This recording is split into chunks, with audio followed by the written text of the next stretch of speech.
Car साथ हादसा की मुलजमा की परेशानियां खत्म ना हुई। नताशा की मंशियात केस में दरख्वास्त जमानत मुस्तरद।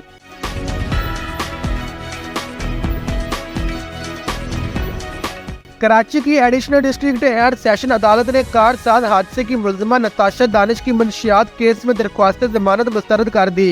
वाज़ेह रहे कि 6 सितंबर को कराची की मकामी अदालत ने कार साथ हादसे की मुलजमा नताशा की 1 लाख रुपए की इवज जमानत मंजूर कर ली थी, जबकि मंशियात एक्ट के तहत दर्ज मुकदमे में दरख्वास्त जमानत पर फैसला महफूज कर लिया गया था। सेशन अदालत के जज ने कहा था कि मुलजमा नताशा की दरख्वास्त जमानत पर फैसला 13 सितंबर को सुनाया जाएगा। ताहम अब अदालत ने महफूज फैसला सुनाते हुए मुलजमा नताशा की दरख्वास्त जमानत मुस्तरद कर दी। एडिशनल डिस्ट्रिक्ट एंड सेशन जज शाहिद अली मेमन ने दरख्वास्त पर फैसला सुनाया।